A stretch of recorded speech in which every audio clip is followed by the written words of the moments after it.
Hey there, I'm Lindsay Czarniak. Welcome back to NASCAR RaceHub. So this is the part of the show where I have conversations with drivers and their families about how they're doing during these uncertain times. Today, I'm talking to Tyler Reddick, and while he awaits patiently to get back to Cup Series racing, this timing isn't awful for him. Tyler is a brand new dad, and whereas he was getting ready to have to balance this new time during the season, now he's getting some pretty special quality time with his family. Here's Tyler from his home in North Carolina. Tyler Reddick, thank you so much for joining us. I mean, I know this is a new circumstance for you. You also have a new baby at home. How are you? Where are you right now? I'm doing good. I'm actually sitting, I guess, I'm looking right at where my kitchen would be. Behind us is kind of the living room, if you will. The TV's back there, and Bo's been sleeping. He's doing pretty good right now. So right behind me there on the couch. So just kind of, you know, just hanging out, trying to take care of some things around the house and outside that I can do with this free time. So, what's it been like for you to have this free time? It's been really cool. This is a part of the year. Well, I mean, you spend a lot of time gone during the year running in the Cup Series, but it's been trying to focus on the positives and the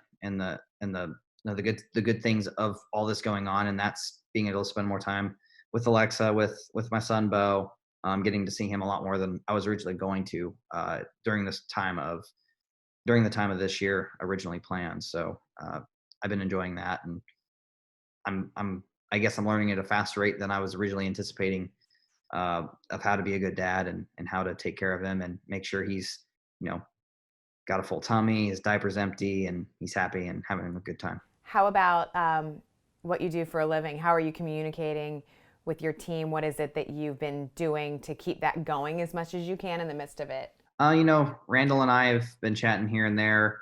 We'll probably talk once a week. Pretty minimal at the moment. But those guys are really good. Randall has a very good sense of direction on what he wants to do, based on how we started our year and what direction he wants to take going into the races that we will have in the future here when we go back racing. So, there isn't a whole lot I can do right now. Just with everything going on the way it is, I can't go up and run the simulator in Huntersville at Pratt and Miller. They're shut down. Simulator at the shop shut down. So trying to stay busy on iRacing, trying to stay in shape, not fall out of shape while being home so much, stay as active as I can within the boundaries that we have set before us by our government, but just try not to go crazy at the same time too, I guess. How are you keeping yourself positive? It's hard not to get bored. I mean, I know you've got a lot going on, right? But it's hard. Well, it's fun. You can go in and some of these with iRacing now, I can hop in some of these rookie lobbies, since my driver rating isn't very good, and I can go beat up on other iRacers that don't race professionally and make myself feel good about myself. Other than that, just trying to keep the lawn around the house, the grass growing, which it really isn't. The groundskeeper isn't doing a good job, but yeah, just killing time as much as I can, spending time with Bo, trying not to drive Alexa insane, which I'm really good at that, unfortunately. But yeah, just trying to take in as much of this time as I can and not let it just fly by and waste it. Just got to try and take advantage of every single day to the most of my ability. I'm willing to bet that when Tyler looks back on this time, he's going to be really grateful for the way that it all lined up. Coming up next, you're going to meet his girlfriend, Alexa, who is a firecracker. And I can't wait for you to hear the story behind how they came to name their little baby Bo.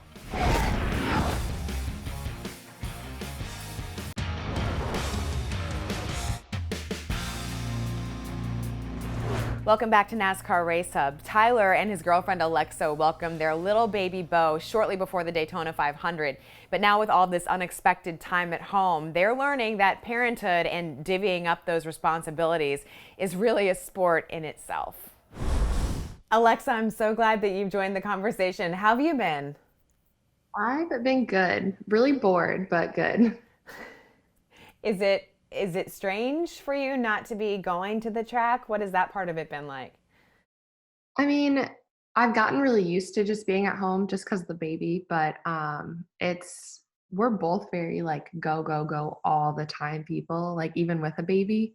So it's been hard because I feel like I like quarantined myself like the last like month of the pregnancy, the first month he was here. And then once I finally like got in the swing of things with the baby, it's like, okay, wait, no, now you have to stay home again. And I'm like, oh, okay, God. So it's been rough because we just are the type to just get up and go and do everything. So What have you guys had to do to be extra careful, having a newborn with all of this going on? I think for us, it's hard not to like have friends over and like I'm the type like I let anyone and everyone hold my baby or like come over and see him. And so we've kind of had to like put a pause on that. It's really hard too because I have a lot of family back in Illinois, and even like he has a lot of family that's like wanted to meet the baby. And I mean, we've just that can't happen right now. So unfortunately, by the time he meets everyone, he'll be like 5, 6 months old. And it's weird. So Yeah, it'll make for certainly an interesting story, right? Did you have immediate family that was able to see him right after he was born? yeah, yeah. So both of our parents were able to come out here and stay for a little while. His sister came out, and that's really it. So we were actually supposed to go home Easter weekend for him to be baptized, and for the rest of my family to meet him, and just didn't happen. So Wow. yeah. Tyler, I was thinking about you like, man, this is probably the last thing you expected was to get all this time with the baby and with Alexa. Yeah, exactly. I was thinking, after we leave Daytona, it was gonna. I knew once we went out to the West Coast swing, it was gonna be a couple weeks before I'd see him again. But we were able to get her on Richard's plane, and Richard flew her and Bo out there to California, and they stuck around for California and Phoenix. And just that little bit of time that I was on the West Coast away from them, he had already changed so much. It was crazy. But I mean, even seeing him every single day, it seems like when he goes to bed and wakes up, he's just that much more energetic, just that much more responsive to things. Yeah. And yeah, it's just crazy how much he's changing. Wow. So, Alexa, what's it been like having Tyler there? Probably a lot more than you expected, obviously. Yeah, I mean, nice having all this help because I like once. Oh, I'm help? Yeah. I've been getting told I'm no help at all like the last week and a half. He's been really helpful. But it was like our families were here and you have all this help, and then all of a sudden they leave and you're like, holy crap, all of this is on me. And then he was gone and it was just me. And it was like so overwhelming. And so he like having him around has been like awesome. But at the same time, he has nothing to do. I think he has been kind of driving me crazy. It's all a learning process. So speaking of that, we want to play a little fun game called Him or Her. Okay, so I'm going to throw out a sentence describing something, and you guys tell me which one of you it actually fits. Cool? Just want to point. Yes, just point. Okay. All right, I'm so him or excited. her, who made the first move? Really? Yeah. She dangled the carrot or the donut, depending on how you look at it. Oh, I But 100% made the first move. yeah. So what was the first time you remember being interested in him? Where was that? Oh God. Probably the cruise. Our first date was a cruise. Yeah, really, really backwards. Yeah, no, we went on when we were teenagers, and then we broke up for a little bit. And then he invited me onto the same cruise a couple years later with his family as friends. And then from there, you probably don't want to hear, but. Well, no, She I ended up do. moving out here. Actually, now I'm intrigued. Yeah. Yeah. Actually, it was like right after that second cruise, I ended up moving out here like a month later back in 2016. Yeah. So like 4 years ago. Holy moly. Yeah, crazy. So, Time flies. yeah. Now we have a baby. Now we have a baby. Whoa. Who does the cooking? It depends. She's better at it though. Yeah. Yeah. For sure. She can't, frozen burritos she doesn't know how to do, but everything else is not too bad at. The important stuff. All right, who's messier? Yes. Yeah. Who is better with directions, meaning putting something together? Oh, always him. Driving directions, putting things through other directions. I don't like to read them. Not getting lost. That's my walking problem. through a dark alley. Yeah. All right, who does the grocery shopping? Yeah. I mean, COVID version him, but like Yeah. normally me. Yes. But she asked me what I want, and I can't think off the top of my head what I want from the grocery store. But have if to I go. don't get whatever he can't tell me that he wants, why didn't you get hummus? Like, you didn't tell me you wanted hummus. It's a challenge. Okay, Alexa, what's one thing that nobody knows about Tyler? One thing that no one knows about Tyler is that like he's always silly and goofy, like all the time. But like deep down, he can be like really sweet and he can have a sensitive side. Why are you getting uncomfortable? You're turning bright red. Oh my Exactly. goodness. She's Your full of it. face matches your hair. One thing I can think about Alexa nobody knows. What am I gonna say now? And also that he will rewatch Star Trek over and over, no matter how many times he's seen the episodes and the seasons. Well, now I'm just educating Bo on good TV. One All right. thing no one knows about me. Go. Yeah. She can't get up a driveway. She cannot back into a driveway. She can't pull straight into the driveway. There's no point even having a driveway. She just drives through the yard every time. Gets dirt all I over do everything. The car, the yard, the driveway. All right, so what's the story about how you guys settled on the name Bo for your baby boy? I know there's a lot behind this, but I want to hear it from you. For months before we had Bo, he and all of his friends, and he even had my mom on this train, like his name is Bo. So everyone was calling him Bo. And I had not agreed to this yet. And so I'm like, everyone needs to quit calling him Bo. So finally one day I called Tyler and I like don't know why I like the name Bo, but I agreed. I was like, if you win the championship, you can name him whatever you want to name him. You can name him Bo, you can name him whatever you want to name him. And I said, but if you don't win, I'm going to name him whatever I want to name him. And every time you say his name, you're going to think that his name would have been something different if you would have won the championship. Do you think that in sports that is a kind of sports thing where psychologically, like that extra, you're obviously highly motivated anyway, but having that like in that one thing that you're extra motivated for, do you feel like that was something that truly propelled you? I'm very into sports psychology, and so I think that that's pretty fascinating. I think it almost put me over the edge. Like it was everything I needed. But at the end of that race, my nerves started to get to me in the last 6-7 laps. Granted, Cole Custer was really close. He was a lot closer to me than he was a year ago at Homestead. You know, when you have a larger lead, you're not as worried about it. You can make a mistake and still be fine. But when he started to run me back down the last, 5 or 6 laps in a row there before we got to like lap 3 or 4 to go, I was starting to get nervous because I was like, man, if I mess this up, I blow my chance at a championship and getting named my son. That's what I thought in my head. So yeah, the nerves, it really helped me to that moment to really push hard and do well in that race, but it almost put me over the edge and I almost lost it right at the end there. So it was very good timing in a way for Cole to hit the wall when he did, because I feel like I was, a lap or 2 away from making a mistake myself and not winning the championship. I love that story. And I love that he's going to love learning that story. Oh my gosh, that's the coolest thing. Yeah. That's so cool. It's really cool. Tyler got championship rings for everyone at the shop, and then we got one for Bo too, and it just says Bo on the side. Oh, so that's wonderful. That's wonderful. How cool is that? Bo Reddick is going to have such a cool story to tell people how he got his name when he's older. I also really enjoyed meeting Alexa. She definitely keeps Tyler on his toes. Coming up, we're going to get Tyler's take on several things, and we're finally going to get to meet that beautiful baby boy. Stay with us.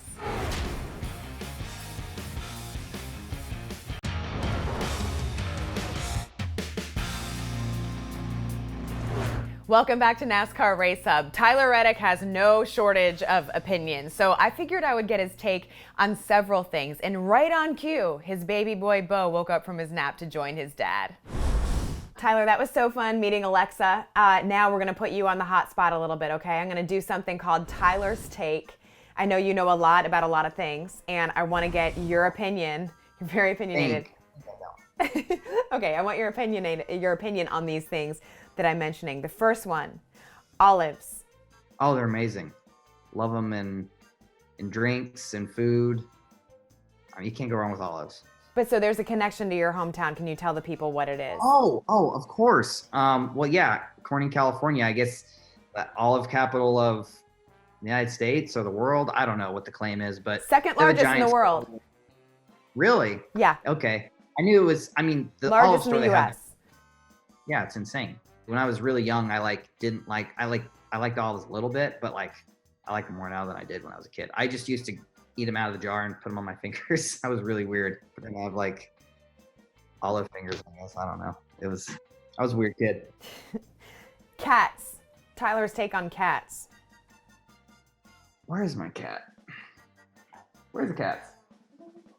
Cats are great. You can, Alexa brought a cat that's an absolute animal, literally.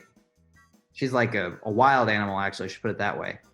But, I mean, cats are great. You can spend a lot of time with them at home. Oh, I'm sorry. Bo. I know. He's so cute. Yeah, you can spend a lot of time with the animals at home. But when you go on the road for 2-3 days at a time, they're fine. They're going to take care of themselves. So that's a nice thing about cats. Tyler's take on yard work. Jackie. This must have been a Jackie question. Or Alexa fibbed. I don't know. My yard sucks. It is absolutely terrible. Why? I love grass. It's just dead. Like when I moved in here, they put some straw down. They really didn't put any nice dirt down. It's just red North Carolina clay that doesn't really grow anything. It's just dusty. Oh my goodness. Hold on. Can we please? Oh, what a cutie. Hey, Bo. Hi, Bo. That's a pretty lady. Hello. Hi. Bo does like blondes, right? Bo likes blondes. Oh, look. He does. The blonde. Well. Yeah. Hi. Hi. Does he smile yet? He's right on the. Oh, he's smiling. There you Are you smiling? Hi. Oh, you're in trouble now. He's seen you. Hi. Oh my goodness. What a cutie. He's breathing heavy and stuff. He likes blondes. I can smell that baby smell through the screen. It doesn't smell that bad. No, No, it's a good. smell. I meant good. He's got this onesie on right now that's covered in tigers, and so I call him the Tiger King. I love it. Look at that. So now we have a little guess. You're a natural. Okay, Bo, help your dad finish this, okay? Tyler, your take on shopping for shoes. Who helped? Where'd you get these from? We have our sources. Shopping for shoes. That's dangerous. Very dangerous. Love shoes. Love wearing them. Hate buying them because I like nice shoes. But it's a fine line. Like when I'm at home walking around or in Mooresville working on stuff, I wear my camo Crocs everywhere. So I wear my $30 Crocs that I bought 2 years ago that are wore out. But if I'm feeling nice and snazzy and want to get fancy, I'll wear my, really nice, expensive shoes. But forbid I ever get them wet, get them dirty. Ask Alexa, ask anybody. I freak out. I have a meltdown. I lose my mind. It's bad. So OCD about shoes. Tyler's take on being a dad. What would you say? It's pretty darn cool. Right? Wouldn't you say? You like it? I'm not going to take that off. What do you think, Bo? Yeah? He's not impressed. I guess I need to pick it up. Maybe he's tired of me being home so much. It's like, Dad, go away. I want the house to myself. Oh my gosh. I think he's going to love this. Years from now, this is going to be awesome memories for you guys. He's probably going to be like, Dad, why did you do that to me? He's like a mini. You had me dress up like Tiger King. I don't like it. I love it. You got your little mini me there. Lastly, Tyler, your take on Star Trek. What is it? And Bo, I'm glad you're there to hear this one. I love Star Trek. Actually, the last like 2 mornings when I wake up and he's like, I don't want to get out of bed yet, and he's a little more active than I can be in the morning. I'll put him in a little chair, and I'll put on Star Trek, and he'll watch it, because whenever Spock comes on screen, he gets really, really excited. And I don't know if it's just the color of his shirt or the pointy ears, but he loves Spock. So I've been having him watch Star Trek, some good old-fashioned, high-quality TV. Do you have any message for your fans, Tyler, that you want to share? Well, I mean, it's definitely been a reminder of it just goes to show how fast things can change. You never want to take the highs in life for granted, because you never know what crazy things could be around the corner. But always just try and stay positive and find the good things out of the bad. And for me, unfortunately, not the unfortunate side is not being able to race. We've been having to distance ourselves from our friends and our family, but it's given me more time with this little guy to torment him and watch him grow and change and spit up on me and poop on me and stuff. So that's been fun. And so I just try and look at the positives and all that. So that's getting to spend more time with this guy. Yeah, that's true. And I'm sure that bonding time is going to be big. Thank you guys so much for joining us. It's great to see you, Tyler. And Bo, it's awesome to meet you too. Say bye, Bo. Bye, Bo. Bye, Bo. I can't. How cute is that little baby boy? I am so glad that Tyler is getting this extra time to be there with his newborn, even though it was unexpected, right? And as we wait to get back to racing, I'm going to be checking in with different NASCAR drivers, finding out how they're spending that time. You can check it out every night on RaceHub at 6 p.m. I'm Lindsay Czarniak. Thanks for watching.